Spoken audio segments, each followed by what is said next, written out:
The United States has bombed Iran for the 12th consecutive night. A strike on the Shalamche border crossing with Iraq has killed at least 2 people and wounded 11 more.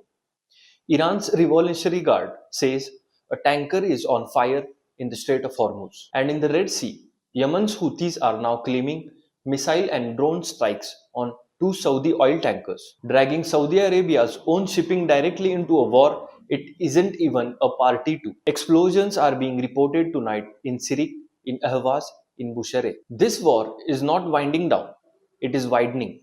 But while all of that dominates the headlines, there are two countries quietly walking away from this entire crisis stronger than when it started. And neither of them is the United States or Iran. Let's start with China, because this is the part almost nobody is putting together. Beijing has not fired a single shot in this war. It hasn't spent billions propping up an ally militarily. It hasn't burned a single ounce of political capital taking a side. And yet, when you step back and look at what's actually shifted in the region since the February, China may be the single biggest strategic winner of any crisis it's touched in the last 3 decades. Here is why. The Gulf is quietly splitting into two camps. The UAE is drawing closer to Washington and Israel, but the large bloc led by Saudi Arabia, including Qatar, Oman, and increasingly Iraq and Turkey, is hedging, keeping ties with America while deepening dialogue with both Iran and China. That's exactly the regional balance Beijing has spent years working towards. And Washington's own chaotic handling of this war is doing a lot of that work for them. China already broke the original Saudi Iran diplomatic restoration back in 2023. Since then, Gulf states have quietly resisted joining certain American led chip and data center initiatives, bought Chinese missiles and drones, run joint military drills with the Chinese, and explored local production of Chinese combat drones. Gulf countries alone accounted more than 80% of all Chinese defense exports to the Middle East over the past decade.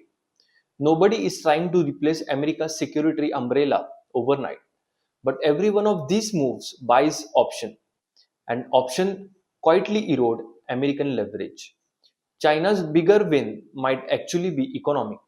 On paper, a country that imports around 70% of its oil be one of this war's biggest loser. Instead, China weathered the shock better than almost anyone because it spent years preparing exactly for this scenario, diversifying suppliers, building what's believed to be the largest strategic oil stockpile on earth, leaning on coal and nuclear power, and electrifying its economy faster than any other major country, to the point where electricity now makes up roughly 30% of China's total energy use.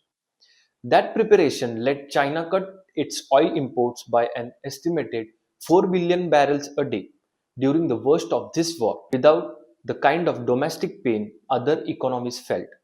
And the crisis has effectively become a live advertisement for the industries China already dominates. Beijing controls somewhere around nearly 90% of global solar panel manufacturing and close to 90% of lithium ion battery capacity. Every country watching this energy shock unfold is now looking harder at solar batteries and grid technology. And the overwhelming majority of that supply chain runs through China, regardless of who buys it. There are also growing, still developing reports that some tankers have been allowed passage through the Strait of Hormuz on a condition that transactions settle in Chinese yuan rather than dollars. If that pattern holds and spreads, it feeds directly into a slower, longer erosion of the dollar's grip on the oil trade that Beijing has been pushing for years, alongside its own dominance of rare earth refining, which sits close to 90% of global capacity. The exact leverage China used briefly last year in its tariff dispute with Washington, a move one Council on Foreign Relations analyst called some of the most effective economic warfare seen in years. Now compare that to what the United States has actually gotten out of this war. Washington entered with sweeping goals: regime change, dismantling Iran's nuclear program, eliminating its ballistic missile capabilities, cutting off its regional proxies. None of that has durably happened. 12 nights into this latest round of strikes alone, the administration's stated goals has shrunk down to simply reopening a strait that was already open before the war began. Tens of billions of dollars spent, munition stockpiles reportedly strained, military assets pulled from Asia to cover this front, allies unsettled by the chaos, and Iran still standing, still striking back, still shutting down Strait of Hormuz at will. China, meanwhile, kept quietly buying Iranian oil, kept its Gulf relationships intact, and paid none of the cost of actual defending anyone. Washington acts, Beijing waits.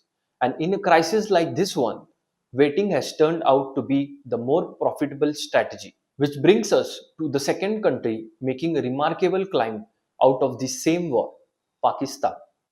Go back to June 17, when Pakistan Prime Minister Shehbaz Sharif stood in Islamabad and signed what's now called the Islamabad Memorandum of Understanding, a 14-point framework between the United States and Iran, with Trump and Iranian President Pezeshkian signatures alongside his own. The deal didn't happen by accident. Pakistan's Army Chief Field Marshal Asim Munir had spent weeks essentially working around the clock, according to the Sharif's own account to the Pakistan parliament, keeping negotiations alive through moments when both sides looked ready to walk away entirely. Munir personally greeted US Vice President J.D. Vance on the tarmac in Islamabad for the highest level direct US Iran talks since 1979.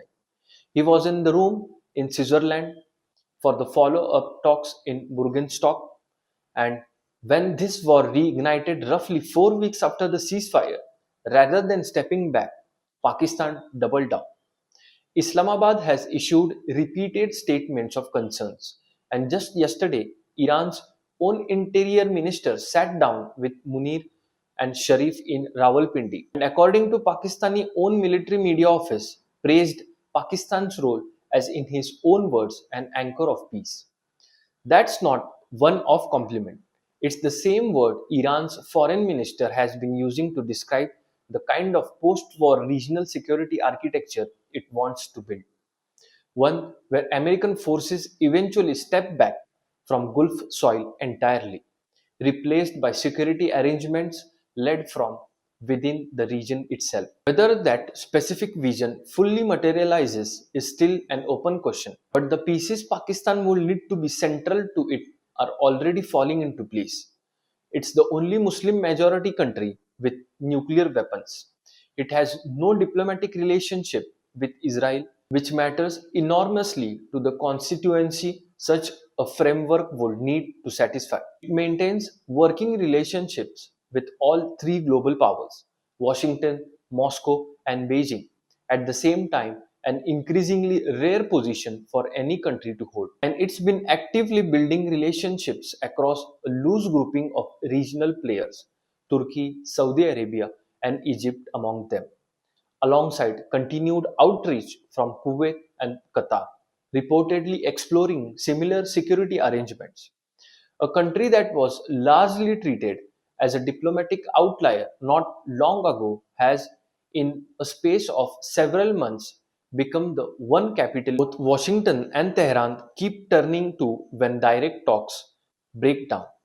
It's worth understanding briefly why this war has been so hard for either side to simply win outright, because it explains why countries like China and Pakistan have had so much room to gain ground while the two main combatants stay locked in place.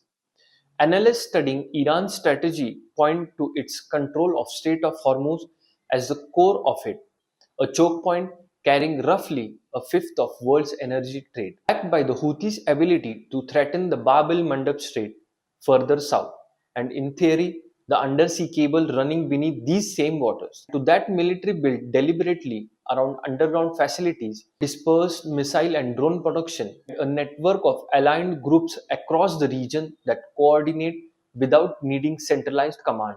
And you get a country that, on paper, should be badly outmatched by American military power, but in practice has been extraordinarily difficult to force into a quick, clean defeat.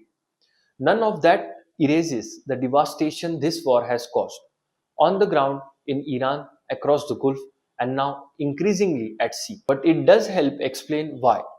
12 nights into renewed strikes and with fresh attacks now spreading into the Red Sea, nobody serious is predicting a quick resolution.